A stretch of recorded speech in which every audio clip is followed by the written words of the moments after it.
Rebonjour, j'espère que vous allez bien. Nous sommes mardi 2 avril et je vous souhaite la bienvenue dans la 14e activité d'art-thérapie basée sur le livre de Julie Hamez, Un an d'art-thérapie chez vous. Alors, donc mettez-vous à l'aise.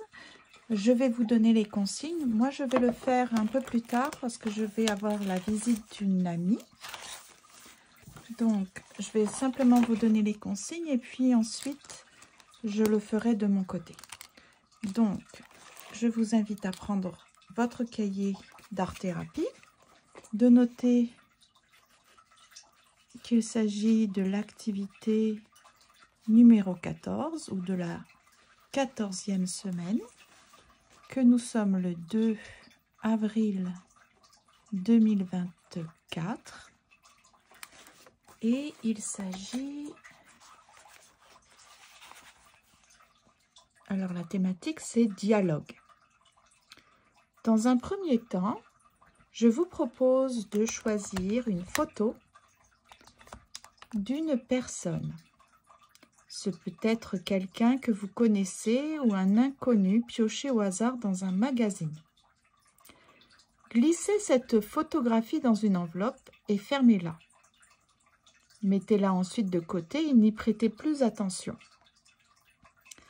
Pour la deuxième partie de ce nouvel exercice, munissez-vous d'une feuille ainsi que d'un stylo ou d'un crayon à papier en fonction de vos préférences. Imaginez alors un dialogue entre deux personnes. Est-ce que vos deux personnages se connaissent? Sont-ils de la même famille ou amoureux? Sont-ils de vieux amis qui se retrouvent après des années de silence? Ou bien, au contraire, sont-ils deux inconnus qui se croisent dans la rue, dans un parc ou sur la plage? Sont-ils des personnes existantes ou des personnages qui sortent tout droit de votre imaginaire? Dans tous les cas, faites une sorte de conversation ou faites en sorte qu'une conversation s'installe entre ces deux protagonistes. Ceux-ci n'auront pas forcément de lien direct avec la photo choisie initialement et mise sous enveloppe. Une fois qu'on a fait donc ces deux actions, en fin de séance, une fois le dialogue terminé, lisez votre texte à voix haute. Qui sont vos personnages?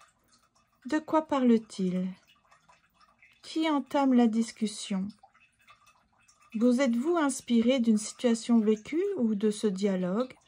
Ou ce dialogue sort-il tout droit de votre imaginaire? La photo dans l'enveloppe vous a-t-elle inspiré implicitement?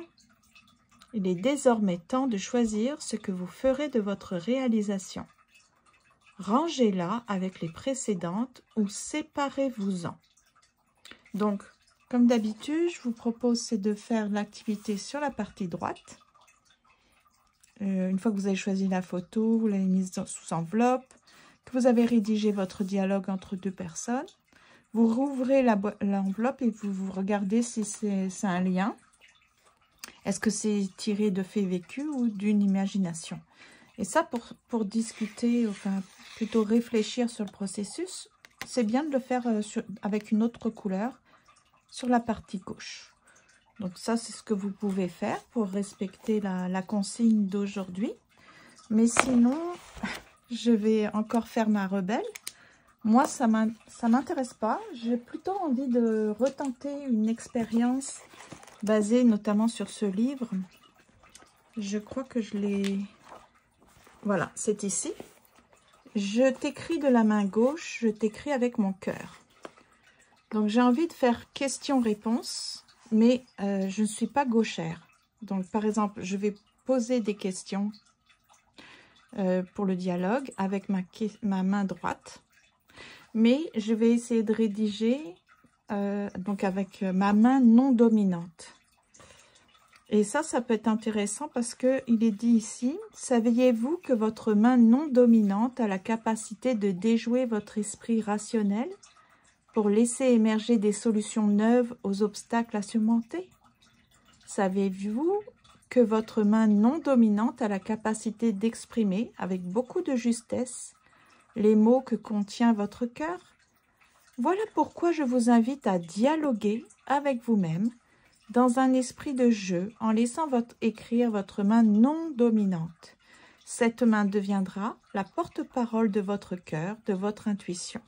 Donc non seulement je vais imaginer un dialogue, mais je veux me compliquer la vie en essayant de trouver les réponses aux questions que je vais poser avec ma main dominante, ma main droite. Je vais essayer de trouver des réponses d'écrire avec ma main non dominante. Donc c'est un exercice intéressant. C'est très intéressant. Il est dit ici, la main non dominante est reliée à la partie sage en vous et jamais de paroles blessantes ne découlent de son utilisation réelle. Donc, c'est assez intéressant. Donc, c'est ce que je vais faire. Je vais faire une petite variante à la consigne, comme d'habitude. Je fais toujours une petite... je suis un petit peu fantaisiste. Hein. Donc, j'espère que l'activité va vous intéresser. Je vous souhaite une très belle rédaction, un très beau dialogue. Et puis, je vous dis à demain pour l'activité sur la féminité. D'ici là, prenez bien soin de vous et bonne soirée.